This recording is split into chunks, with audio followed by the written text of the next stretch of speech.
Puji Tuhan, selamat pagi teman-teman, baik yang bergabung secara online, baik nanti yang melihat rekaman YouTube-nya. Kita akan mulai pembelajaran kita pagi ini. Sebelum kita mulai, kita akan bersatu dalam doa. Mari kita berdoa. Pujian syukur kami naikkan kepadamu Tuhan Yesus yang baik. Hati kami limpah dengan syukur Tuhan atas kebaikan, atas anugerah-Mu yang Kau terus berikan buat kami. Kami bersyukur Tuhan atas hari yang baru, atas penyertaan-Mu yang luar biasa dalam peristirahatan kami, hingga kami kembali boleh menikmati hari ini Tuhan Yesus. Terima kasih Tuhan, terima kasih biar damai sejahtera-Mu, sukacita-Mu terus melingkupi kehidupan kami. Kami terus menyerahkan tubuh jiwa roh kami ke dalam tangan-Mu Tuhan. Biar di sepanjang hari ini apa yang kami lakukan, kerjakan, biar boleh seturut dengan kehendak-Mu. Terima kasih Tuhan Yesus yang baik. Terima kasih Tuhan atas inisiatif-Mu yang luar biasa buat kehidupan kami. Kasih-Mu terus melimpah-limpah buat kehidupan kami. Terima kasih ya Tuhan. Saat pagi hari ini kami bersyukur Tuhan Kau kembali berikan kami semangat yang baru, kerinduan yang baru untuk kami kembali belajar kebenaran firman-Mu. Tuhan tolong terangi mata hati kami Tuhan, biar apa yang kami pelajari saat pagi hari ini kami boleh mengerti, terlebih kami boleh menghidupi dalam kehidupan kami, hingga kasih-Mu itu boleh terpancar dimanapun kami berada, dan hanya nama-Mu saja dipermuliakan. Terima kasih Tuhan Yesus, Engkau berkati hamba-Mu. Kami percaya Engkau mempersiapkan hamba-Mu begitu rupa Tuhan, untuk menjadi alat-Mu Tuhan Yesus. Kami percaya urapan-Mu, hikmat-Mu terus melingkupi hamba-Mu Tuhan. Biar apa yang diperkatakan hamba-Mu, apa yang dipaparkan oleh hamba-Mu, kebenaran firman-Mu itu Tuhan, itu semua daripada-Mu. Terima kasih Tuhan Yesus. Kami berdoa terus buat teman-teman kami yang rindu Tuhan, juga bergabung secara online, yang rindu juga melihat rekaman YouTube kami. Tuhan berkati kami semua Tuhan, biar kami juga Tuhan boleh terus semangat Tuhan. Oh, boleh terus Tuhan Yesus penasaran Tuhan untuk belajar kebenaran firman-Mu. Terima kasih Tuhan, terima kasih. Engkau sungguh baik buat kami. Kami bersyukur, kami mulai pembelajaran kami pagi ini dan kami peralaskan doa kami hanya dalam nama Tuhan Yesus Kristus. Haleluya. Amin.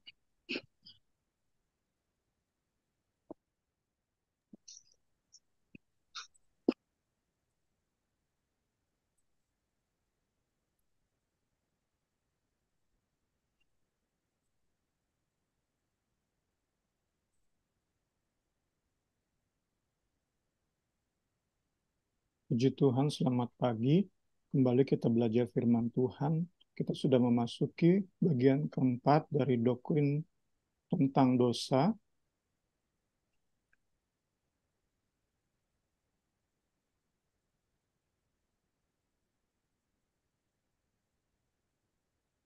Kita masih membahas original sin atau dosa asali. Kita sudah membaginya menjadi dua berdasarkan buku referensi utama kita. Jumat lalu kita sudah lihat dari sisi analisa Alkitabiah. Pagi ini kita akan lihat dari sisi analisa teologis. Jumat kemarin kita sudah mendaftarkan beberapa hal, parameter yang perlu dipertimbangkan dalam merumuskan dosa asali secara teologis. Nah, pagi ini kita akan melihat beberapa rumusan dosa asali.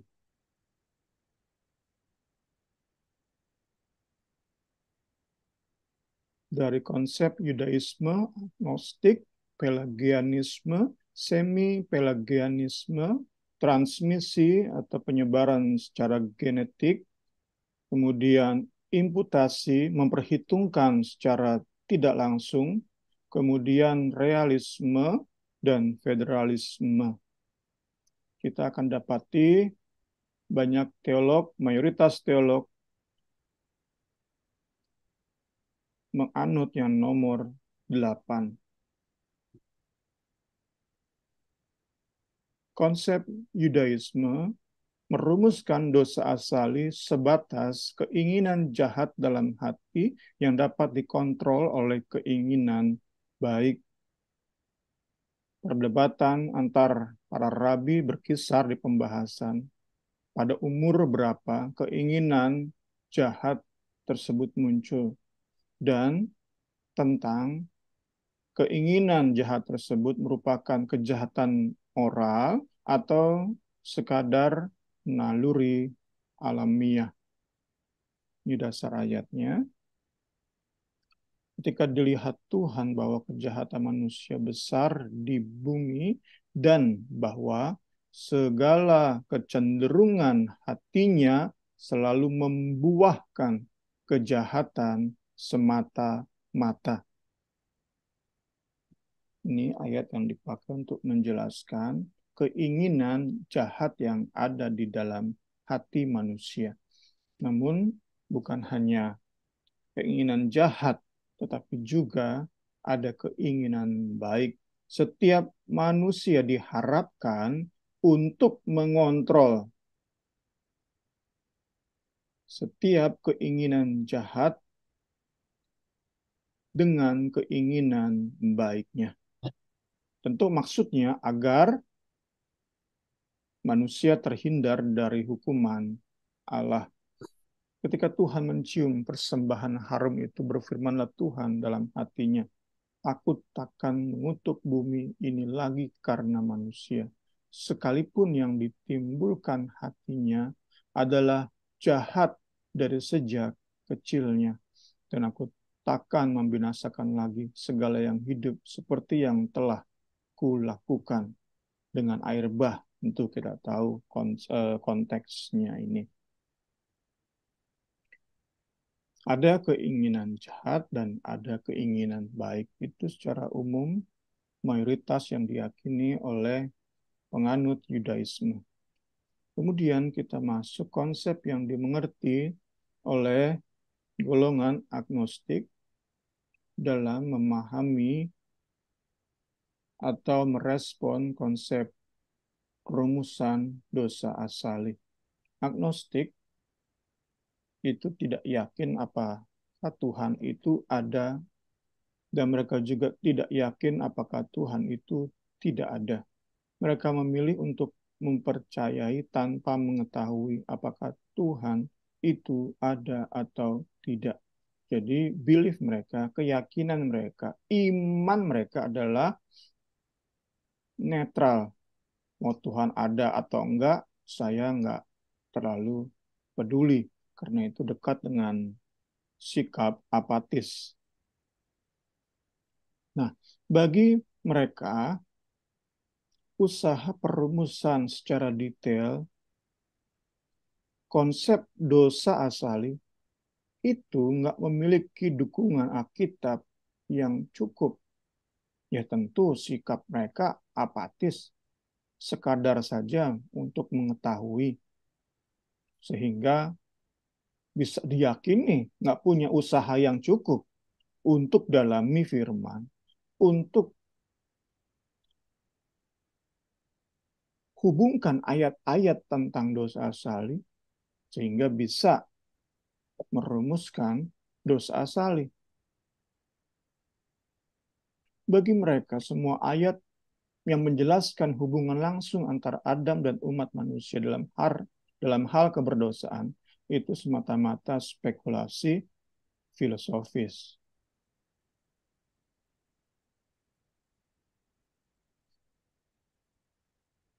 Ya, kita bisa melawan konsep ini, kita bisa menganggapnya seperti orang-orang yang melawan Trinitas. Konsep Trinitas, doktrin Trinitas, itu merupakan kesimpulan dari seluruh ayat-ayat Alkitab yang bicara tentang Trinitas. Jadi meski di Alkitab nggak ada kata Trinitas, tidak ada frase Allah Trinitas, Namun demikian, bukan berarti Alkitab tidak mengajarkan doktrin Trinitas. Demikianlah dengan dosa asali. Demikianlah dengan doktrin dosa asali. Itu pun merupakan hasil deduksi Alkitabiah, bukan sembarangan dihasilkan oleh para teolog, oleh para bapa gereja. Kita yakini bahwa kedua doktrin ini, meski tidak diajarkan secara eksplisit, detail di dalam ayat-ayat Alkitab, namun kedua doktrin ini dapat kita yakini disimpulkan lewat pembelajaran yang rinci dan menyeluruh dari Alkitab. Itu memberi kita keyakinan, puji Tuhan, bahwa kesulitan untuk menyusun rumusan dosa asali, menyusun konsep dosa asali secara detail, rinci, itu nggak bisa menjadi dalih untuk kita menolak bahwa memang ada dosa asali dalam hidup manusia. Seringkali kita karena males belajar, ya udah nggak usah dipikirin. Ya hasilnya ya kita mirip-mirip orang agnostik. Kalau kita dalam banyak hal kita diajak belajar Alkitab, tetapi kita pola pikir kita selalu ya udahlah begitulah. Kita nggak mau berusaha dalami. Kita pada prinsipnya kita boleh bilang kita Kristen, tetapi di kedalaman hati kita, di ginjal, di neproi kita, kita ini agnostik sebenarnya. Nggak beda jauh dengan agnostik. Banyak konsep-konsep Alkitab dijelaskan, dirumuskan oleh para teolog. Tetapi kita, yang penting baca tiap hari satu pasal. Sudah merasa sempurna, sudah merasa cukup. Tentu kita nggak mau seperti itu. Kita mau belajar dan belajar, bahkan dari bapak-bapak gereja, dari sejarah gereja. Puji Tuhan. Kesulitan merumuskan dosa asali diungkapkan oleh bapak gereja yang bernama Agustinus. Ketika ia menulis, tidak ada yang begitu mudah ditolak. Ya, sekali lagi. Karena ia nggak punya semangat dalam firman, ya ditolak aja. Tidak ada yang begitu mudah ditolak. Tidak ada yang begitu sulit dimengerti selain pengajaran tentang dosa asali. Tentu manusia cenderung untuk berkata, ya saya baik-baik aja kok. Saat diajari tentang dosa asali, ya udahlah, ada emang dosa lah. Kita nggak sampai tahap kita dalami, sedalam-dalamnya, sebenar mungkin apa yang sesuai dengan apa yang kita ajarkan, sehingga pemahaman dosa asal itu membuat karya Kristus itu demikian luar biasa bagi kita. Itu tujuannya, kan? Saat kita anggap ya dosa asalnya seperti itulah. Di neproi kita sifatnya agnostik, ya nggak aneh salib menjadi asing bagi kita.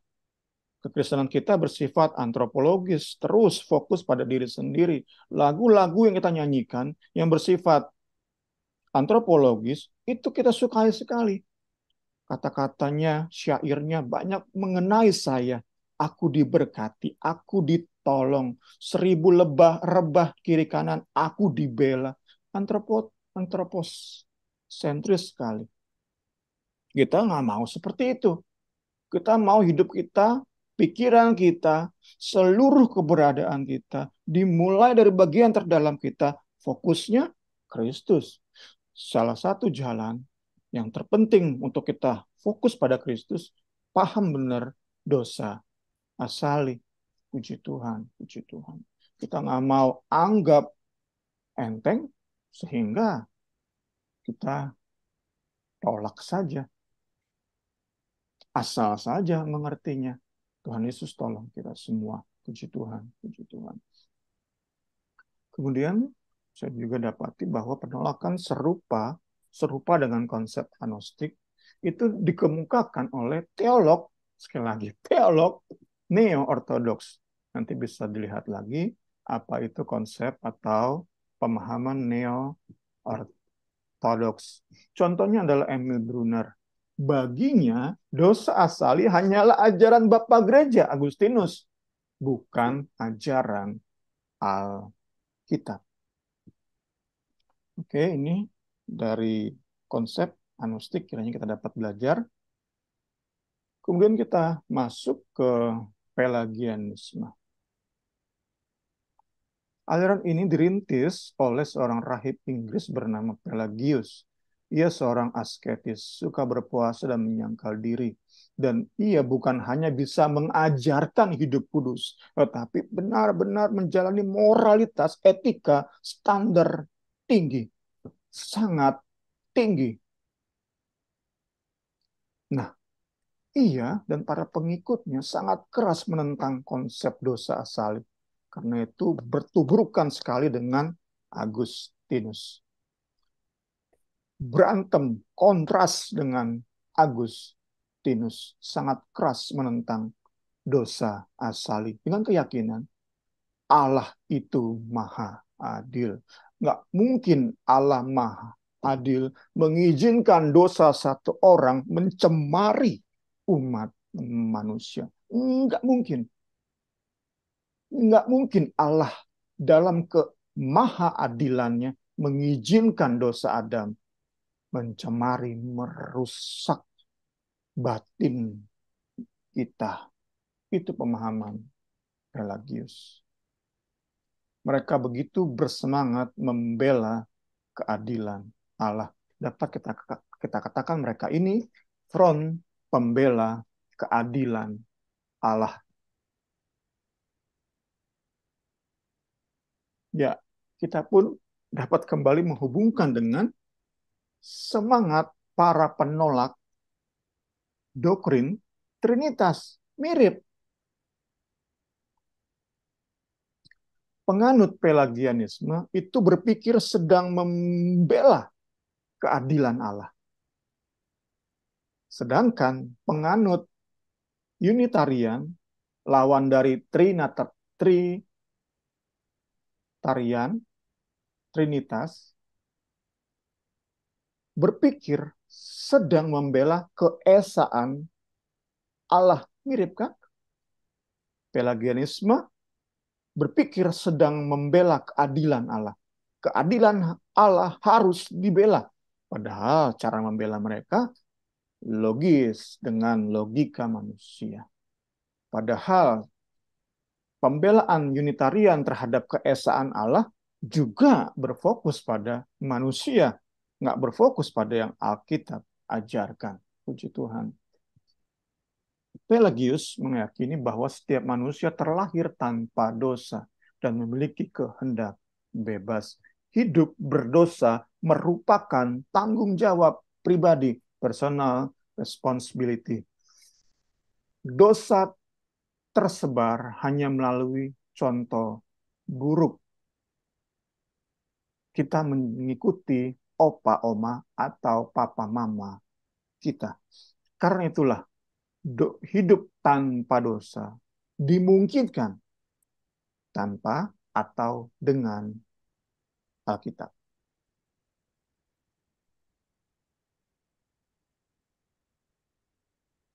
Ya, mungkin Pelagius karena hidupnya yang kudus, karena seringnya berpuasa, menyangkal diri, ya mungkin berpikir hidup kudus itu bisa dicapai. Mungkin Pelagius berpikir setiap manusia mampu berbuat baik, mengikuti standar Allah. Dan ia berkeyakinan bahwa kemampuan manusia berbuat baik itu bagian dari anugerah Allah yang tidak dirusak oleh dosa Adam.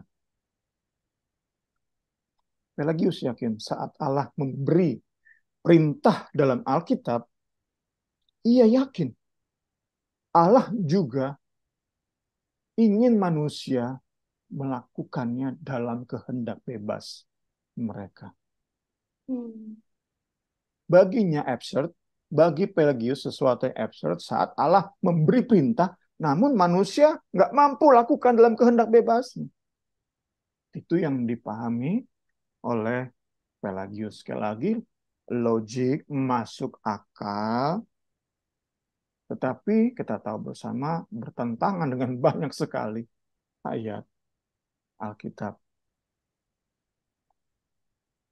Konsekuensi logis dari pemahamannya, tentu manusia nggak butuh juru selamat.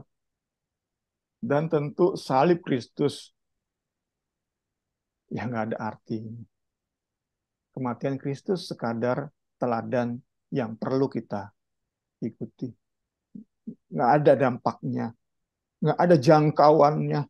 Menjangkau neproi kita, batin kita, nggak ada dalam konsep Pelagius. Kristus rela berkorban.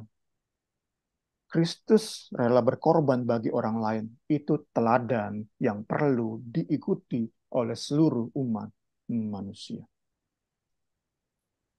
Dan kita tahu bersama, teori ini dianggap bidat oleh bapak-bapak gereja.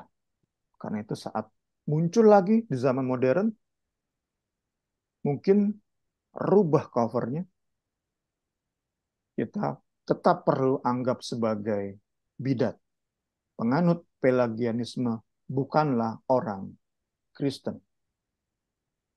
Seperti sekarang yang lagi viral, konsep yang dinyatakan oleh Erastus, para teolog meyakini itu bukan Kristen. Karena itu para teolog di YouTube banyak menganjurkan Bapak Erastus segera buka aliran lain seperti saksi-saksi Yehova. Demikianlah perlakuan gereja terhadap Pelagianisme. Kita masuk selanjutnya.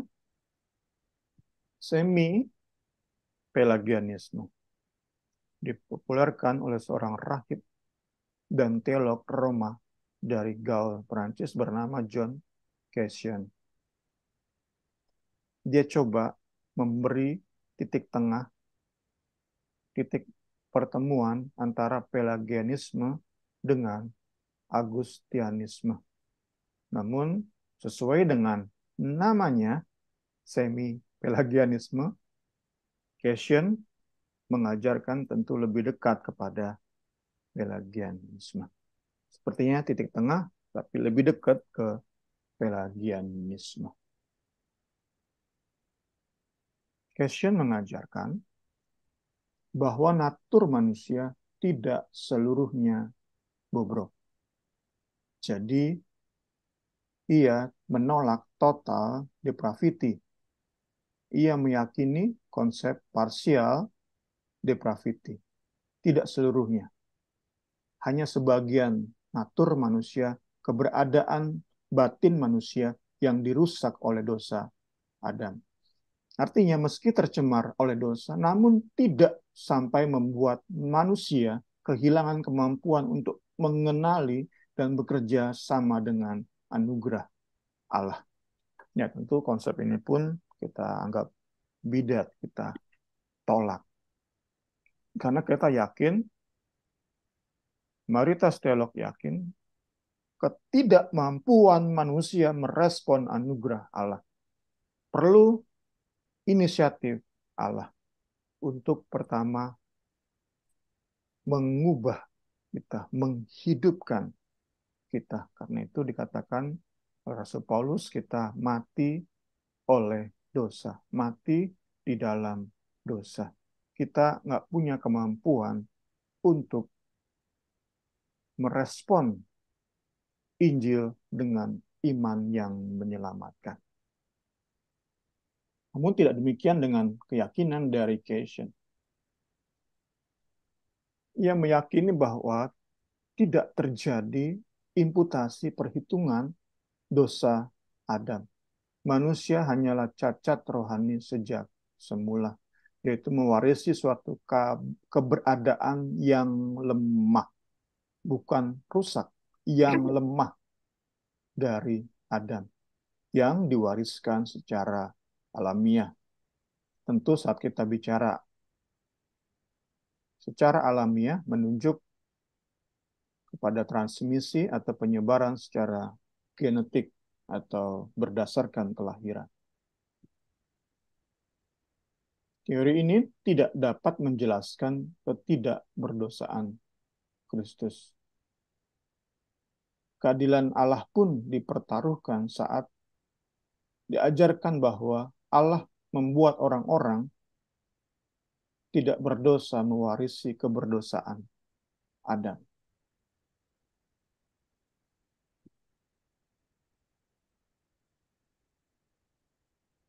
Kita cepat sedikit, masih ada 2 lagi sebelum kita diskusi.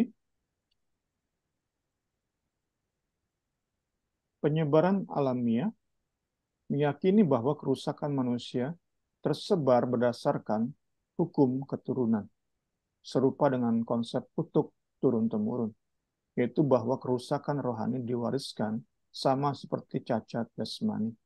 Yang disoroti hanya penyebaran kerusakan, bukan kebersalahan. Ya, kita masuk ke konsep yang diyakini oleh khususnya para teolog reform, membagi 2 akibat dosa Adam. Ini konsep yang kalau kita bahas tentang dosa asali akan terus dan terus kita temui, khususnya saat kita belajar atau baca dari tulisan teolog-teolog reform. Wayne Grudem membagi 2 akibat dosa Adam. Pertama adalah inherited guilt, keberdosaan yang diwariskan. Jadi, meskipun kita merasa kita nggak berdosa, tetapi tetap oleh karena Adam, Allah memandang kita berdosa. Diperhitungkanlah dosa Adam kepada kita. Guilt-nya tetap.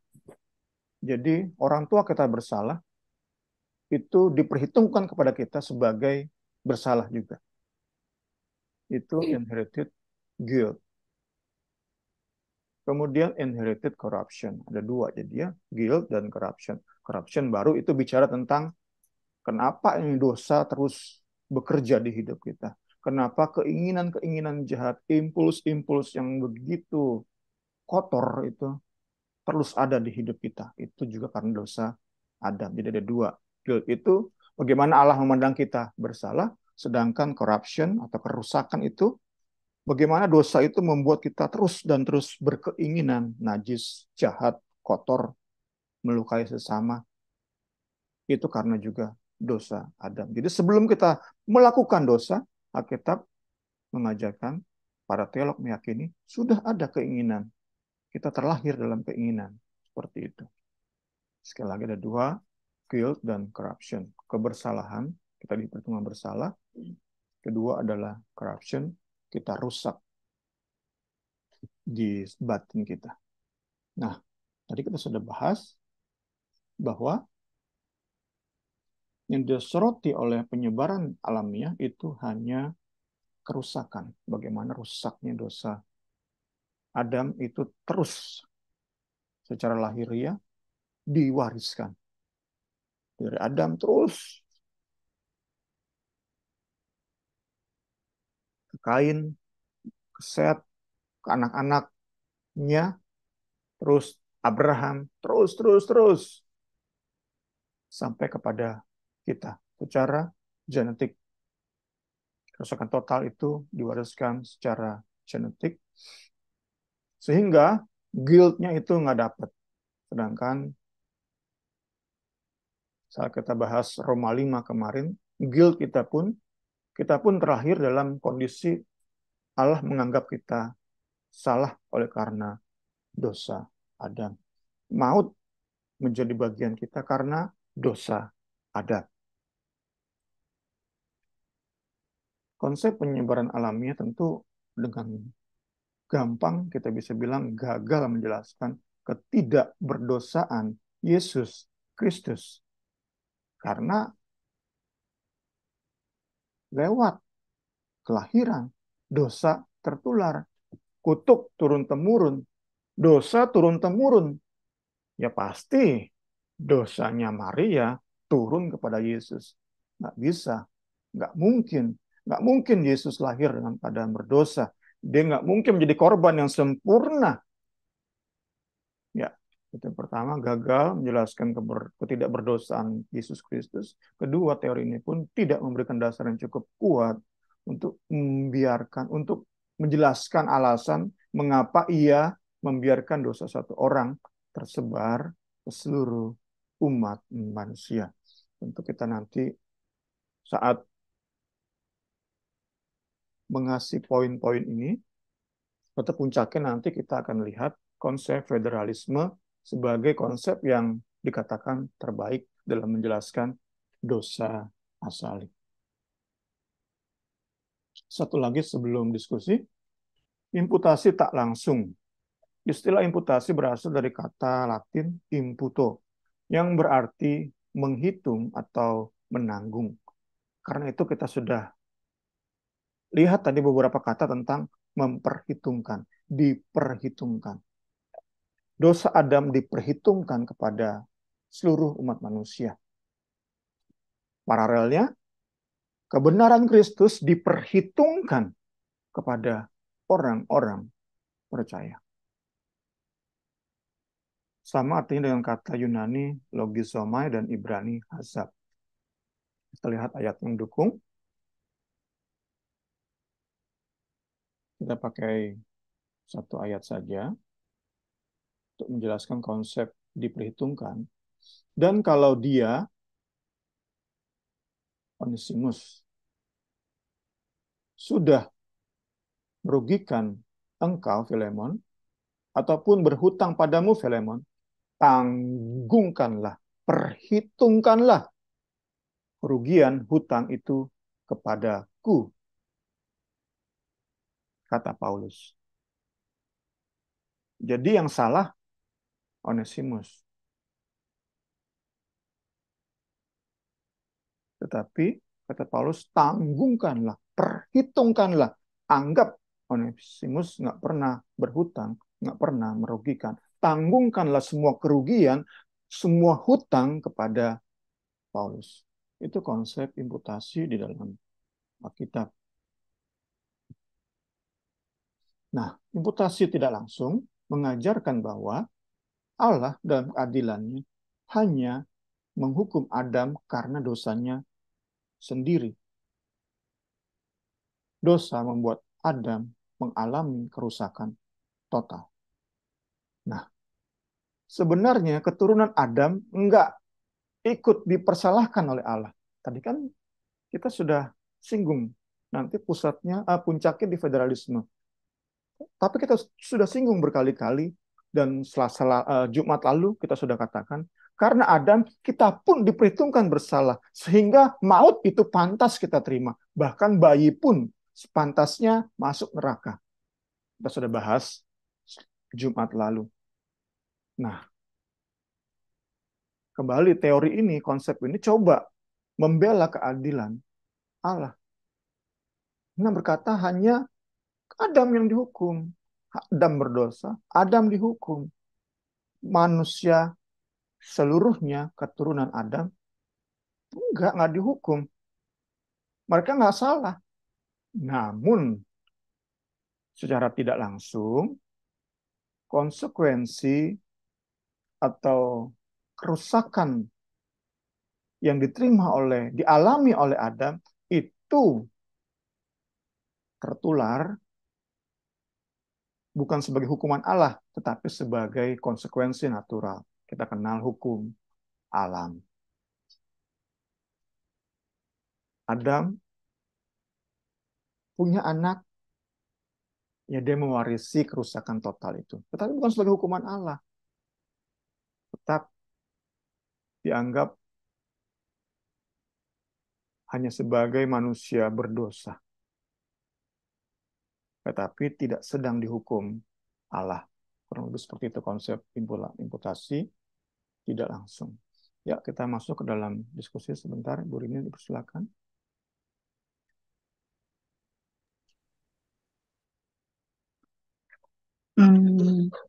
Niar, ada yang mau ditanyakan atau menambahkan boleh tentang rumusan dosa asali? Enggak, Kak. Masih dengerin, masih mencerna. Oke, oke, oke. Kita lanjut ya.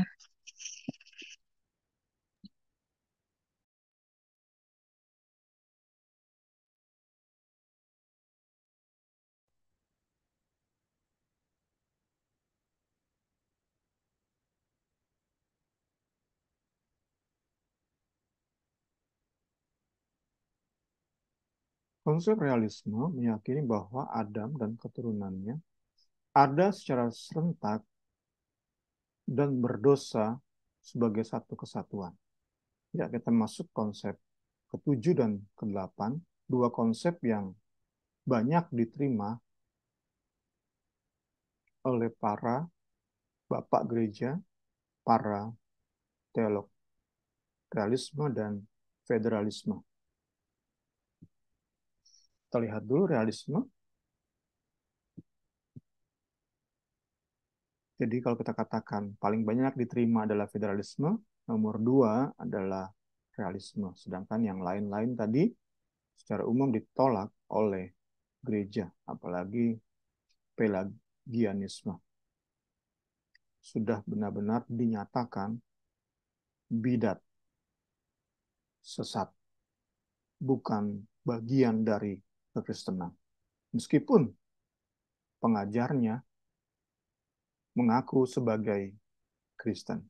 Sedangkan mengenai konsep realisme, tentu diperlakukan berbeda. Penganut, pengajar konsep realisme nggak dianggap sebagai bidat.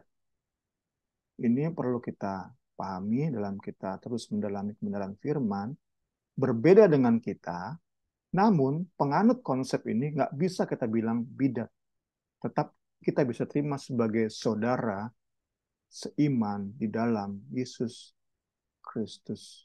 Sama-sama orang Kristen. Puji Tuhan, puji Tuhan. Ya, konsep ini melihat ada sebuah kesatuan yang real antara Adam dan seluruh umat manusia.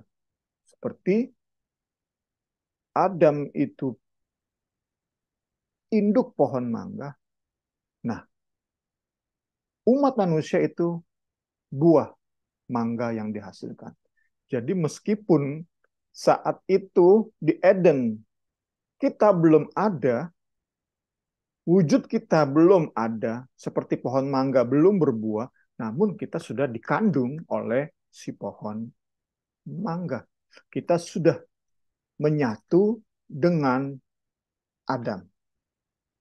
Sehingga saat Adam berbuat dosa, kita pun berbuat dosa. Seluruh umat manusia ikut berbuat dosa saat Adam berdosa. Itu konsep yang diajarkan oleh penganut realisme. Ini dasarnya,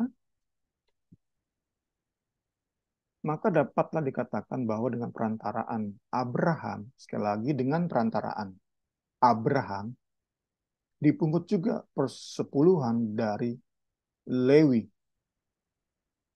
yang berhak menerima persepuluhan sebab ia masih berada dalam tubuh bapak leluhurnya ketika Melkisedek menyongsong bapak leluhurnya itu. Ya, jadi menurut teori ini Lewi sudah ada secara seminal benih dalam tubuh Abraham. Ini dasar ayat menjelaskan bahwa seluruh umat manusia yang sudah mati belum lahir, semua benihnya ada di Adam, di Taman Eden. Ini yang menjadi dasar. Ayat ini yang menjadi dasar. Karena itu dikatakan bahwa bersama Abraham, Lewi memberikan persepuluhan kepada Melkisedek. Meski saat itu Lewi belum lahir. Nah, ini tentu saat kita bahas tentang asal mula, bukan asal mula ya, asal kapan jiwa manusia ada, tercipta, ini dapat dipahami dengan konsep tradusianisme, bahwa jiwa kita ada seperti halnya tubuh kita ada, berasal dari orang tua kita. Sedangkan kita belajar kemarin ini, konsep yang lebih banyak diterima, termasuk kita, adalah bahwa jiwa manusia Allah sendiri yang ciptakan. Diberikan kepada tubuh kita di dalam rahim ibu kita, mungkin sejak pembuahan, atau kalau menurut orang Islam, 2 minggu mah 3 bulan ya, 4 bulan. Di bulan keempat, menurut saudara sepupu kita, itu baru masuk jiwa yang diciptakan oleh Allah. Kalau kita, orang-orang Kristen, mungkin pas pembuahan, itu sudah Allah berikan. Jadi Allah yang menciptakan jiwa manusia. Bukan tradusianisme, di mana jiwa kita berasal dari orang tua kita. Lihat dulu ini, sebelum bahas langsung lanjut tentang tradusianisme. Itu berarti umat manusia berdosa karena memang telah melakukannya. Dan karena itu, tentu dalam hal melakukannya itu di dalam Adam ya. Dan karena itu mengalami kerusakan oleh karena hukuman Allah atas dosa. Konsepnya di sini adalah partisipasi. Bukan transmisi, penyebaran, tertular, bukan. Bukan juga imputasi, diperhitungkan. Jadi kita mengenal beberapa istilah dalam membahas dosa asali, partisipasi, transmisi, kemudian satu lagi adalah imputasi. Konsep yang lebih banyak diterima adalah imputasi, diperhitungkan, diperhitungkan, diperhitungkan, ditanggungkan, ditanggungkan, ditanggungkan. Itu konsep yang kita terima. Sekali lagi, itu konsep yang kita terima.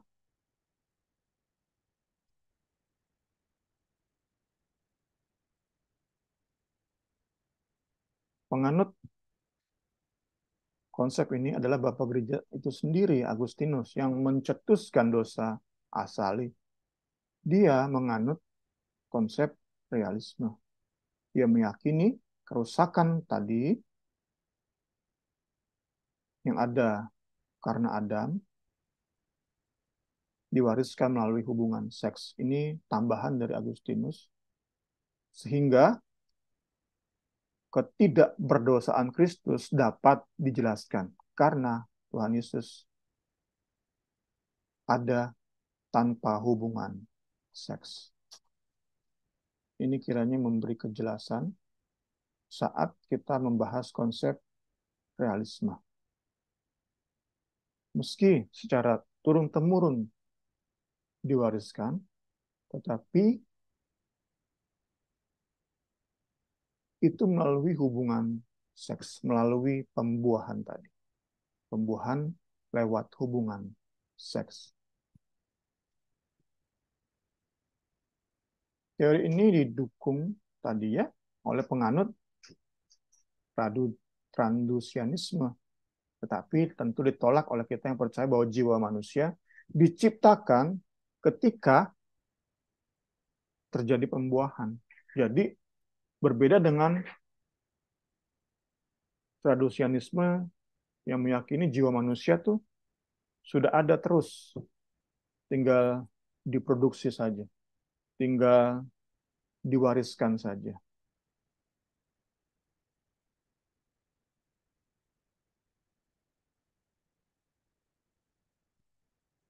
Kiranya kita bisa mengerti.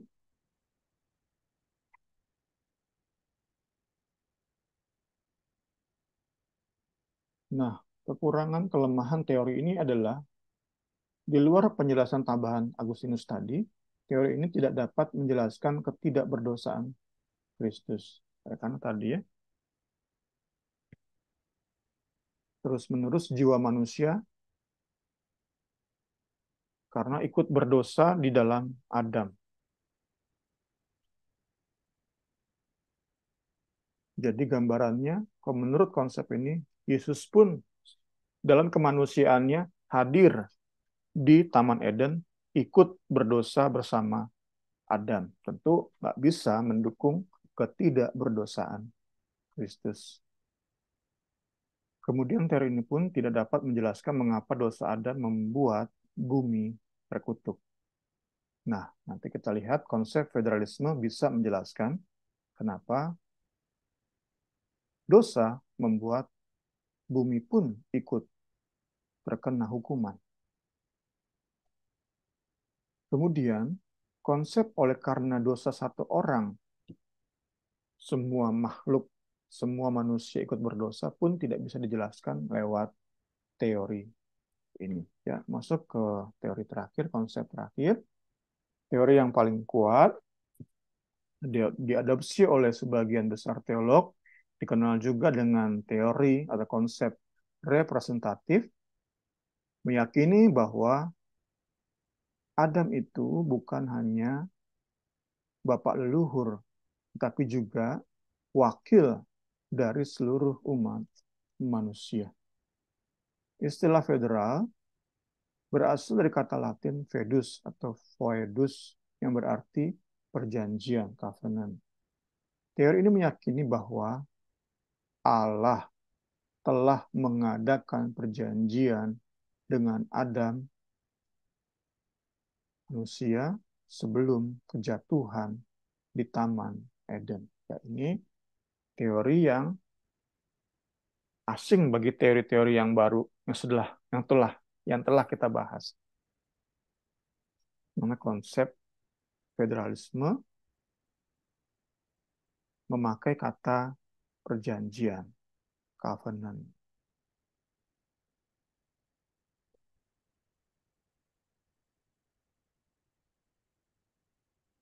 Posisi Adam seperti seorang raja dari sebuah bangsa. Sehingga saat Adam berkeputusan memilih melanggar isi perjanjian yang Allah buat,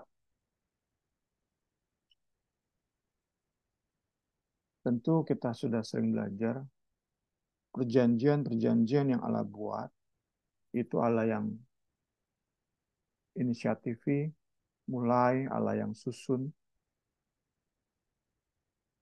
diberikan kepada manusia. Manusia tentu dalam hal ini tinggal menerima. Ya, ini salah satu kelemahan konsep ini. Tentu saat kita berpikir logis, tetap saja Allah menjadi pihak yang kurang adil karena semau-maunya Allah saja membuat perjanjian. Tentu ini konsep yang bagi banyak orang yang mengedepankan logika manusiawi, tentu tetap dalam konsep ini, federalisme, Allah menjadi pihak yang kurang adil. Karena Allah yang membuat peraturan atau perjanjian tersebut dan mau nggak mau Adam menaati. Dan tentu kita bisa tafsirkan dalam perjanjian itu salah satunya saat dosa dilakukan oleh Adam, dosa itu diperhitungkan kepada seluruh keturunan. Tetapi itulah konsep yang paling Alkitabiah. Itulah konsep yang paling bisa diterima. Setelah kita bahas tadi, banyak sekali konsep.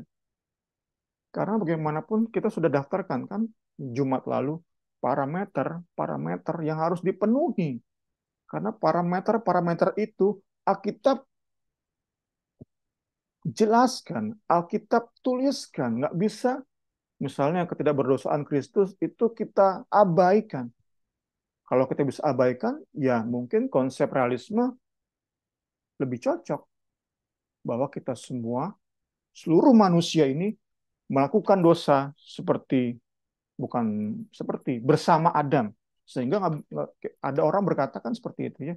Coba aja saya yang di Taman Eden, nggak mungkin saya lakukan dosa.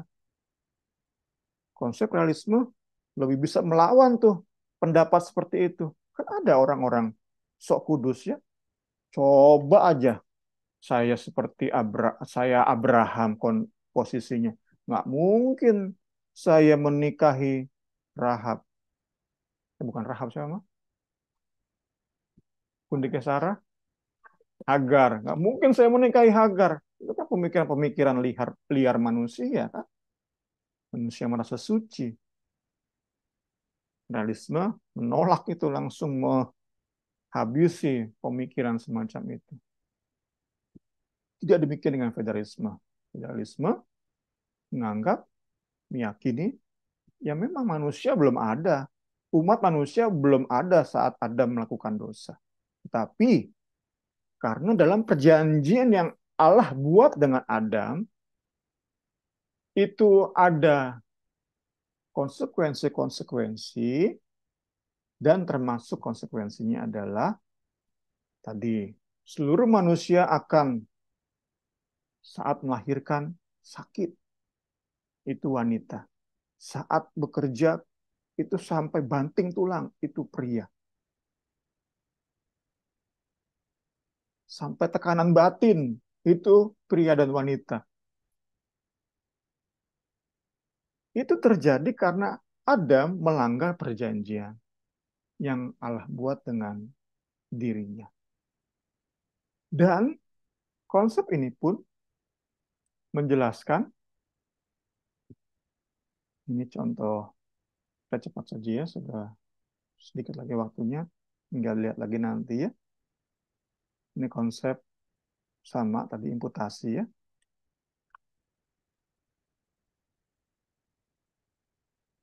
Belum muncul nih, ada satu slide nanti menjelaskan bahwa tanah pun, bumi pun ikut terima hukuman dosa karena ada. Karena bumi, tanah termasuk dalam penguasaan Adam. Termasuk dalam lingkupan Adam sebagai wakil representatif atau raja tadi. Bumi itu termasuk dalam lingkupannya, kekuasaannya. Ya, puji Tuhan kita belajar ya.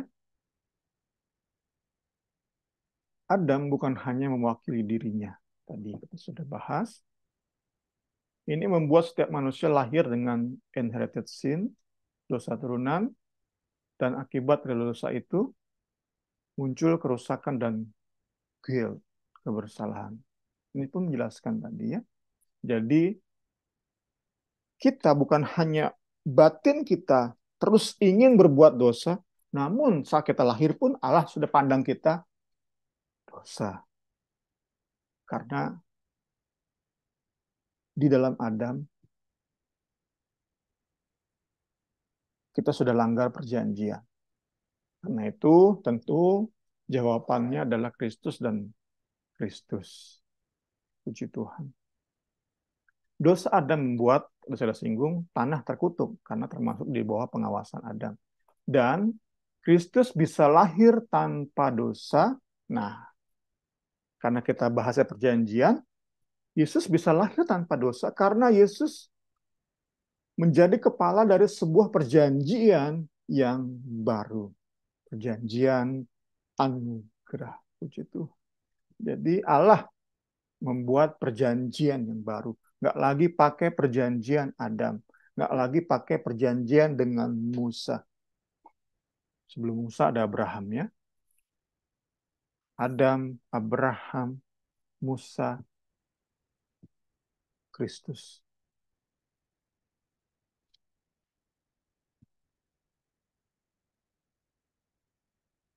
Ya. Namun demikian, teori ini pun memiliki kelemahan. Tadi salah satunya, kurang dalam membela keadilan Allah. Juga dalam menjelaskan pergumulan Rasul Paulus lawan kerusakan tadi, keinginan berbuat jahat di Roma 7. Karena konsep yang ditegaskan atau dikedepankan oleh federalisme adalah imputasi, diperhitungkan.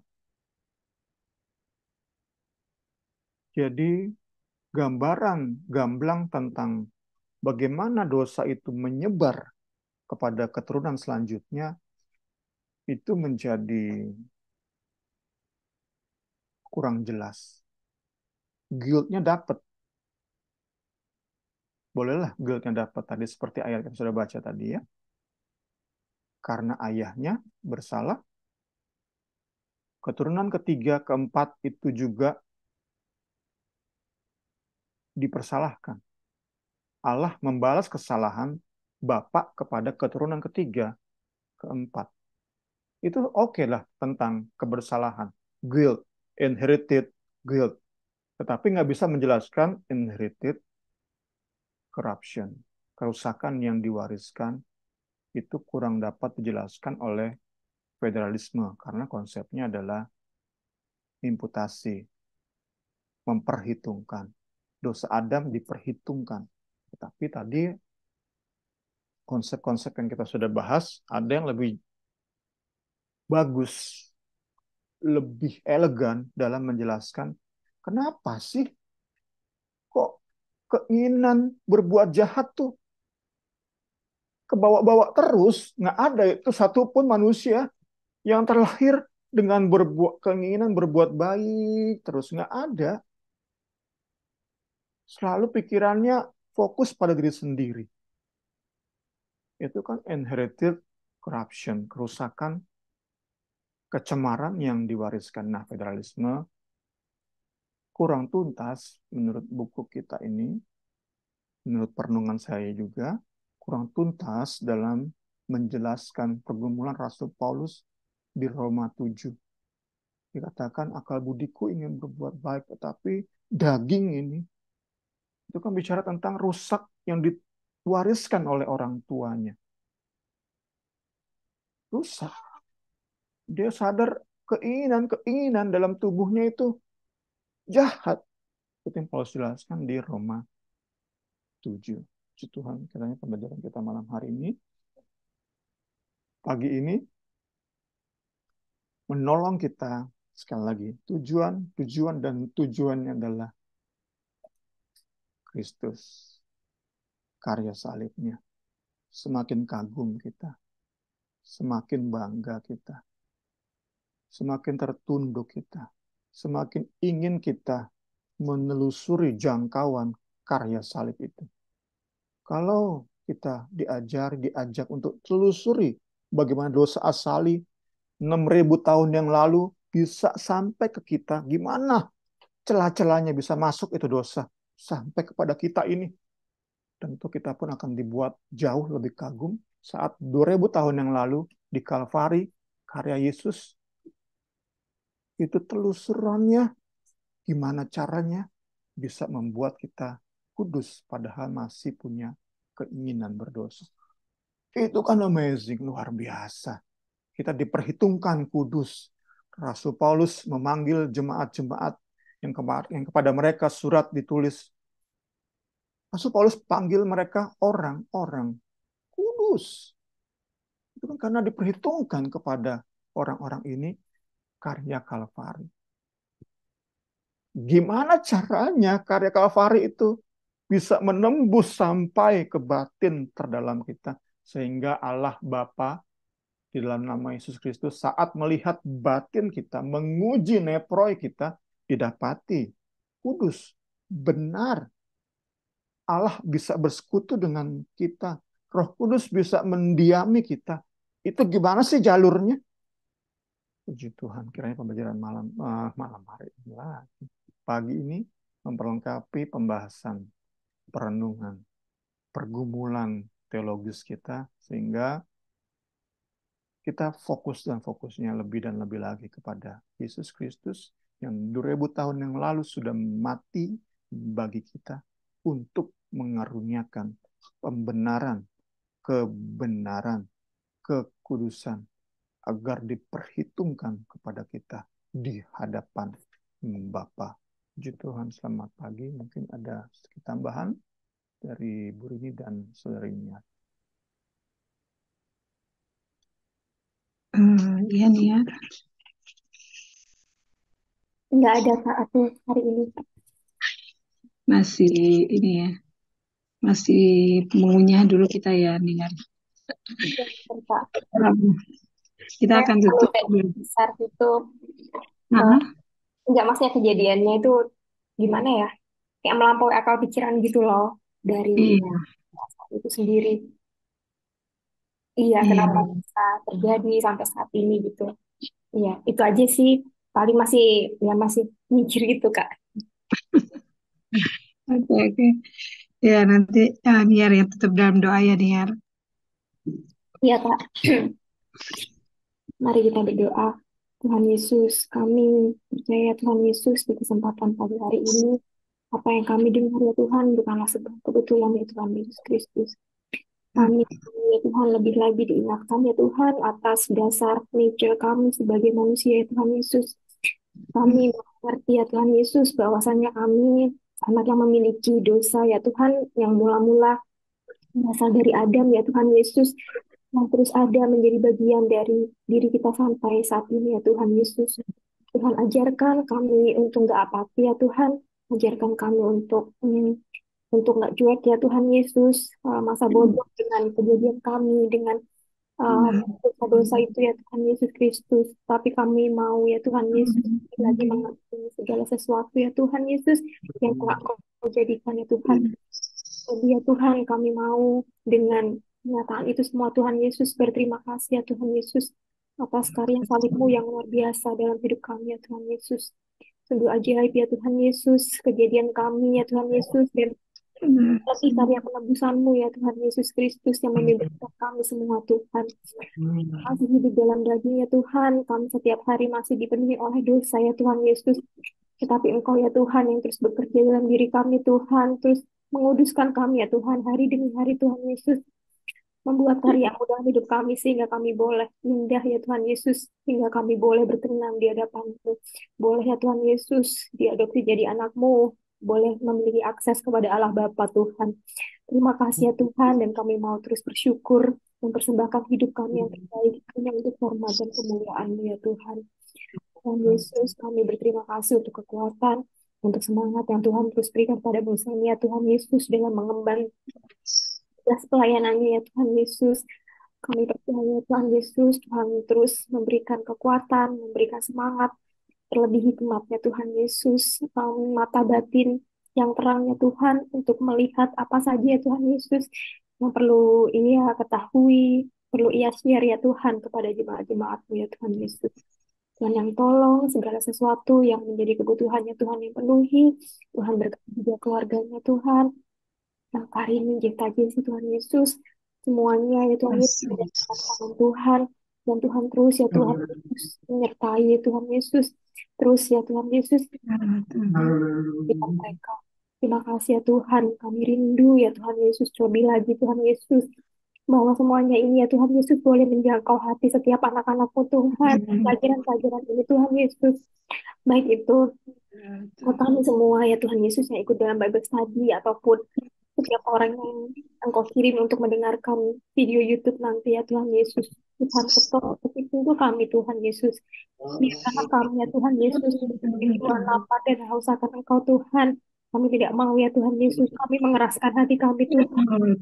Setiap Roh Kudus menjamah ya Tuhan Yesus. Kami mau mendengar ya Tuhan. Kami mau melihat ya Tuhan Yesus betapa dalamnya, indahnya, lebarnya kasih-Mu dalam hidup kami ya Tuhan.